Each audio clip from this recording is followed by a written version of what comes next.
अस्सलाम वालेकुम स्टूडेंट्स। आज हम बात करेंगे चैप्टर नंबर 11 इलेक्ट्रोस्टैटिक की क्वेश्चन नंबर 2 की। पहले क्वेश्चन पढ़ लेते हैं स्टूडेंट्स। आज ये क्वेश्चन थोड़ा बड़ा है तो वीडियो थोड़ी लंबी हो जाएगी, लास्ट तक बने रहे। Charge 2 microcoulomb, -3 microcoulomb and 4 microcoulomb are placed in air at vertices of an equilateral triangle of side 10 centimeter। तीन चार्ज है, उसकी वैल्यू दी है और हवा में उसकी इक्विलेटरल ट्राइंगल की तरह रखी गई है जिसके साइड जो है वो 10 सेंटीमीटर के हैं। What is the magnitude of resultant force acting on a 4 coulomb charge? इन तीनों वैल्यूओं में जो 4 कूलम चार्ज है इस पर कितना फोर्स इन दोनों की वजह से लग रही है वो हमें मालूम करनी है। तो पहले जो सिचुएशन दी है पहले उसको ड्रा कर लेते हैं और समझने की कोशिश करते हैं कि किस तरह गिवन है। जिस तरह क्वेश्चन में दी है इस तरह की एक इक्विलेटरल ट्राइंगल है। इक्विलेटरल ट्राइंगल स्टूडेंट्स वो होता है जिसमें हमारे पास एंगल और साइड बराबर होते हैं।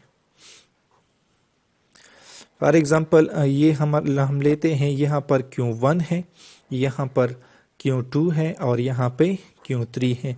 अब इसको नाम देते हैं। Q1 हमारे पास लेट सपोज जो गिवन है वो हमारे पास है 2 और ये हमारे पास -3 माइक्रोकूलम और ये हमारे पास लेट सपोज हो गया 4 microcoulomb.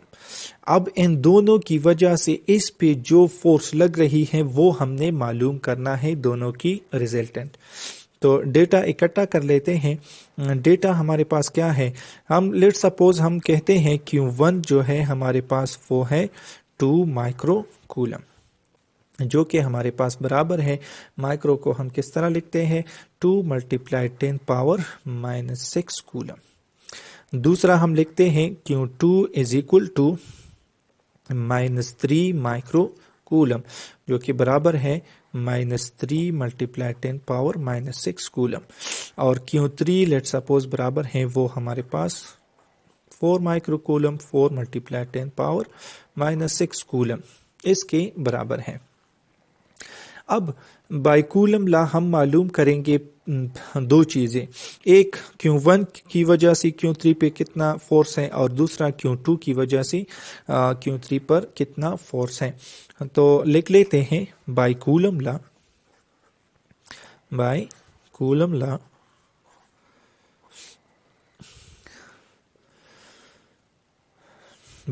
Law force on Q3 due to Q1 वो हमारे पास क्या है, तो इसको हम इस तरह लिखेंगे F13 यानी force on 3 due to Q1 which is equal to K Q1 Q3 divided by R²। इसमें वैल्यू पुट करें। K की वैल्यू हमारे पास क्या होती है, ये कांस्टेंट है और आपको पता है इसकी वैल्यू हमारे पास 9 × 10⁻⁹ है। और Q1 हमारे पास क्या है, Q1 हमारे पास 2 × 10⁻⁻⁶ और Q3 हमारे पास क्या है 4 × 10⁻⁻⁶। और R हमारे पास कितना है, R हमारे पास गिवन है क्वेश्चन में 10 सेंटीमीटर। 10 सेंटीमीटर हमारे पास यहाँ पे लिख लेते हैं R = 10 सेंटीमीटर और अगर इसको मीटर में हम कन्वर्ट कर लेते हैं तो ये हमारे पास बराबर होती हैं 0.1 मीटर। तो यहाँ पे हम पुट कर लेते हैं 0.1 और इसको हम स्क्वायर कर लेते हैं। तो इसको कैलकुलेट करने के बाद इसकी जो वैल्यू आती है वो हमारे पास आती है 7.2 न्यूटन। 7.2 न्यूटन एक हो गया हमारे पास। अब दूसरा हम मालूम कर लेते हैं, दूसरा मालूम करते हैं force on Q due to Q3 due to Q2 2 3 is equal to, इसी तरह लिखेंगे K Q2 Q3 divided by R²।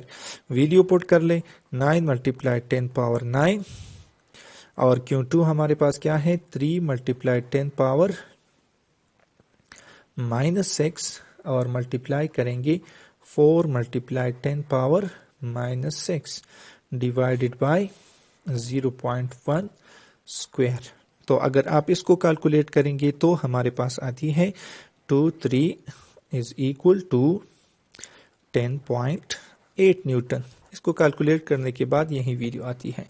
अब तो ये हमारे पास अकेला फोर्स हो गया, यानी Q2 की वजह से, या Q1 की वजह से और Q2 की वजह से जो फोर्स है इन दोनों पे इस यहाँ पे आते वापस इन इसकी वजह से इस पे जो फोर्स है और इसकी वजह से जो इस पे फोर्स है वो हमारे पास गिवन है।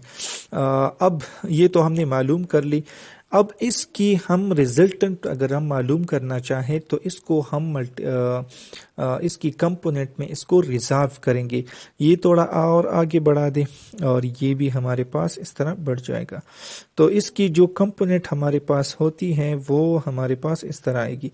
ये x कंपोनेंट होगा और ये हमारे पास इसका x कंपोनेंट होगा और ये इसका y कंपोनेंट होगा, ये इसकी y कंपोनेंट। क्योंकि ये Q2 की तरफ जा रहा है तो ये हमारे पास x2 होगा और ये हमारे पास x1। इस तरह ये y2 और ये y1 होगा क्योंकि ये एक्सटेंड हुआ है। अब इन दोनों की हम इस तरह मालूम करेंगे कि मैग्नीट्यूड ऑफ रिजल्टेंट फोर्स हमारे पास आ जाए। इससे पहले आपको बता दें कि इक्विलैटरल ट्रायंगल में थीटा हमारे पास 60 डिग्री की होती है। क्योंकि ट्रायंगल टोटल 180 की होती है तो अगर 180 को हम 3 के ऊपर डिवाइड कर ले तो हमारे पास क्या आता है 60। तो एक एंगल हमारे पास 60 की होती है। अब हम मालूम करेंगे, अब क्या मालूम करेंगे, अब हम मालूम करेंगे magnitude of resultant force. Resultant force की मैग्नीट्यूड हम मालूम करेंगे तो हमारे पास क्या आएगा, मैग्नीट्यूड ऑफ रिजल्टेंट फोर्स। पहले हम एफ ऑफ एक्स की मालूम करते हैं।